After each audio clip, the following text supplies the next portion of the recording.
Jadi teman-teman, kalau Anda berteman sama pengangguran, maka kita akan terpengaruh jadi pengangguran. Saya kasih contoh begini.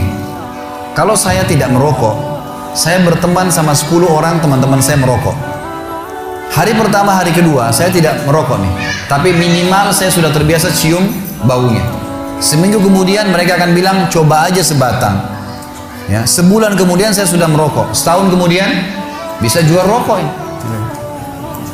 Baik, ini contoh saja. Sebaliknya, saya tidak bisa mengaji. Teman saya 10 orang penghafal Al-Quran. Hari pertama, hari kedua saya malu. Seminggu saya belajar huruf hijaiyah, sebulan bisa ngaji, setahun hafal Quran bersama mereka. Teman-teman itu berpengaruh sekali. Makanya kata Nabi SAW, Al-maru ala dini khalili, seseorang sesuai dengan agama temannya. Komunitas, kita berteman sama pengusaha-pengusaha, kita jadi termotivasi untuk itu. Berteman sama pengangguran, kita akan jadi pengangguran bersama mereka. Makanya perlu membentuk, dalam bahasa Arab namanya bitana salihah, lingkungan yang sehat.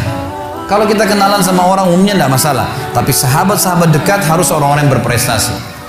Maaf teman-teman, saya ingin berbagi pengalaman di sini. Masih bisa waktunya? Baik, saya pernah waktu kuliah di Madinah. Ini pengalaman saya sering ceritakan karena memang saya rasa itu prestasi yang saya dapatkan, dan saya ingin berbagi supaya teman-teman juga bisa ngambil jadi pelajaran. Saya sekarang motivasi anak-anak saya untuk menerapkan itu, gitu kan. Saya pernah untuk kuliah tingkat 1 kuliah di Madinah teman-teman sekalian. Nilai saya standar saja, biasa. Terus kemudian muncul di benak saya, kok bisa ya? Waktu saya masuk ke kampus, baru mulai semester baru lagi tingkat 2 kuliah. Ternyata tempat penerimaan beasiswa tiap bulan kami antri dikasih beasiswa 840 rial oleh kerajaan Saudi. Kasih beasiswa. Waktu itu ada orang antri, saya lihat cuma sekitar 7-8 orang. Saya lihat teman-teman saya di kelas, saya tanya, "Akhi, ini antri apa? Ini kan belum akhir bulan, kok sudah terima beasiswa?" Dia bilang, "Bukan, ini dikasih 1000 rial bagi orang yang cum laude. Nilainya 90 sampai 100 ini dapat 1000 rial nih." Oh begitu. Baik, saya masuk kelas. Mulai saya berpikir waktu itu, bukan masalah pikir 1000 rialnya ya. Saya berpikir, kok bisa teman-teman saya yang 7-8 orang ini cum laude? Apa kelebihan mereka? Dia punya 2 mata, saya juga punya 2 mata. Dia punya 2 kuping, saya juga sama. Waktunya juga dia 24 jam, saya 24 jam.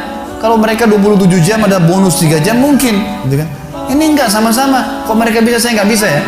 Coba saya pelajarin. Saya lihat teman saya yang paling tinggi nilainya. Ada satu orang dari Somalia namanya Abdurrahman. Masya Allah, orangnya baik sekali. Selalu ranking 1, selalu cum laude nomor 1. Dan nilainya 100, 100, 99, 97, 96, naik lagi 100. Begitu terus, gitu kan? Kita ini subhanallah, waktu itu saya tingkat 1 kuliah dapat 75 aja sudah luar biasa. 75 ada. Kok bisa nih orang? Dari mana bisa nilai 100 nih? Saya coba undang dia. Selesai kuliah saya bilang, "Akhi Abdurrahman, nanti habis Isya tolong mampir ke kamar saya ya." Jadi kami dulu tinggal di asrama, building-building, ada kamar, 1 kamar 3 orang. Jadi beda-beda warga negara supaya bisa pakai bahasa Arab gitu. "Oh iya baik Khalid, saya datang insya Allah." Baik, datang. Saya udah siapin nih, ini orang cum laude nomor 1. Yang saya bayangkan adalah yang dia lakukan pasti akan bicara masalah kitab ini, kitab itu, ilmi, semua pasti masalah ilmu nih, gitu kan. Saya sudah siapin buku-buku rujukan, saya sudah siapin buku tulis sama pulpen, saya mau catat apa yang dia bilang nih. Datanglah dia, saya siapin makanan, minuman, habis ngobrol. Setelah sementara ngobrol, sampai 2 jam dia duduk, enggak satupun bicara masalah buku. Enggak bicara masalah bab ilmu, enggak bicara apa-apa. Loh, bicaranya masalah negaranya dia, Somalia dengan negara kita Indonesia, ditanya-tanya sama dia. Lalu itu kami masih bujang, belum nikah. Kemudian dia tanya, ini cerita tentang nanti kriteria wanita kalau kita nikah seperti apa nih. 2 jam ngomong masalah itu. Loh, ini orang nggak bicara masalah bab ini, bab itu. Saya udah siapin boleh mau catat, nggak ada nih. Loh, apa yang membuat dia berprestasi? Saya tanya dia, "Abdurrahman, kamu setiap hari begini kalau ketemu teman-teman?" "Iya, saya bicara masalah nikah, bicara masalah ini, kemana-mana bicaranya." Apa yang buat dia prestasi nih? Baiklah, saya nggak bilang sama dia saya mau seperti dia gitu. Saya besok masuk ke kampus, saya ikutin dia. Saya sama-sama, saya jalan kampus, dia juga ke sana. 1 fakultas, 1 kelas lagi. Ternyata saya dapat kata kuncinya, anak ini di kelas. Jadi di kelas ini dia kalau duduk, ini dosen syekhnya datang. Kalau syekh sudah datang, ada 5 materi setiap hari. Dia datang, syekhnya datang, dia duduk, tutup pintu, mulai baca tahmid dan salawat, kemudian mulai materi, dia hadapkan mejanya ke syekhnya, dia ambil meja paling depan. Misal gini, ini di depan langsung berhadapan. Setiap syekh ngomong, dia seperti cuma dia sama syekh berdua, nggak ada orang lain nih. Jadi dia dengar betul fokus, dan setiap lewat satu paragraf, dua paragraf, dia bilang sebentar syekh, saya mau tanya, yang anda terangkan tadi ini begini isinya, 1, 2, 3, 4, 5, itu yang saya pahamin, benar nggak? Kata syekhnya benar. Baik, kalau ujian saya jawab begitu bisa nggak? Bisa, dicatat sama dia. Ini di belakang ini ada anak-anak yang tidur, yang gambar-gambar. Ini yang ketawa tahu diri ya. Gitu, malas belajar. Saya lihat, oh rupanya di sini nih. Saya coba pindah ke meja depan, lalu kemudian mulai besok saya lihat, dan dia catat-catat semua tuh, oret-oret, nanti pulang ke kamar diperbaiki sama dia. Dan subhanallah, tulisan dia itu kalau hari ujian teman-teman sekalian ditaruh di fotokopian, difotokopi sama anak mahasiswa, dibaca. Berapa banyak pahalanya orang ini, ayat hadis dihafal, tulisan tangannya, dan dia kena tulis sesuai apa yang dia faham, gitu kan? Dia udah nggak, dia tinggal baca sedikit udah tahu, dan sudah faham di kelas, gitu kan? Mulai besok saya bawa buku tulis, bawa pena, dia di sini, saya di sebelahnya. Dia bertanya, saya juga bertanya. Persis seperti dia gitu. Tapi yang kalau saya tidak paham, kalau saya paham saya sudah tulis. Kalau dia bertanya saya paham sudah. Kalau saya tidak paham saya, Syekh sebentar. Ya, maksudnya begini Syekh. Jadi kelas ini jadi hidup gara-gara saya bersebelahan sama si Abdurrahman. Yang lain yang tidak tidur dia dibangun. Dia ada apa nih ribut di depan? Tanya terus, diskusi sama Syekhnya terus begitu. 6 bulan pertama teman-teman sekalian saya kewalahan nulis, karena Syekh ngomong apa ditulis kan gitu, susah nih. 6 bulan kemudian setelah saya terus paksain diri, sampai pada tingkat Allah mudahkan, alhamdulillah saya bisa nulis apa yang Syekh ucapkan dengan 2 warna pulpen hitam, apa yang dia ucapkan, kalau ayat pakai pulpen warna merah gitu. Dan pada saat hari ujian di fotokopi bukunya Abdurrahman sama buku saya, dua-duanya difotokopi sama mahasiswa gitu kan. Dan pada saat hasil ujiannya sama, nama dia dan nama saya berdekatan, sama-sama dapat 1.000 real gitu kan. Sampai pernah ada seorang dosen, ada materi namanya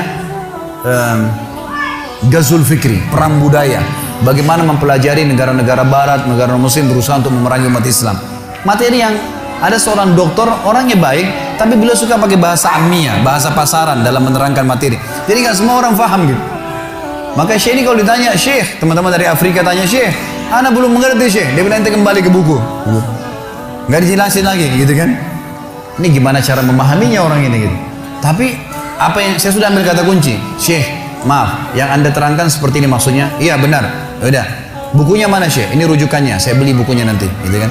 Subhanallah, dia datang dari angka 100 nilai full, 70 nanti di kertas, 30 ini teman-teman sekalian dikasih ujian di kelas, ujian tulisan 30.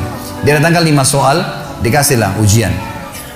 2 kelas waktu itu tingkat 4 kuliah, tingkat 3 atau tingkat 4 kuliah, 2 kelas ini gitu kan, penuh, kurang lebih 100 orang lah jumlahnya. Dikasih ujian, datang sini minggu depan marah-marah. Kalian apa ini? Bagaimana kalian jawab nanti di ujian utama? 70 angka kalian bisa dapatkan, 30 aja susah didapatkan. 5 soal saya jawab, tanya nggak ada yang bisa jawab. Kalian salah semua. Orang semua balik ke arah Abdurrahman, ke arah teman-teman yang lain ini. Ini mereka pun dianggap salah sama Syekhnya. Ini gimana nih? Gitu kan? Lalu bagaimana? Terus dia bilang, semua salah kecuali ini nih, bahasa lama dapat 30. Terus saya kaget, teman-teman juga lihat ke saya. Saya tanya, Syekh, saya benar jawab semua. Dia bilang ente benar semua, dapat 30. Setelah itu saya pulang ke kamar, Abdurrahman datang ke saya bawa buku tulisnya. Bahasa lama sini, saya mau tulis. Dia tulis dari saya gitu. Subhanallah, hanya karena berdekatan sama seorang yang pintar, kita jadi pintar tuh. Hanya ikutin caranya dia, ciplak saja. Bayangkan kalau kita berteman sama yang di kelas tidur di belakang, nyoret-coret, datang kapan mau datang, wah, akan sama dengan mereka.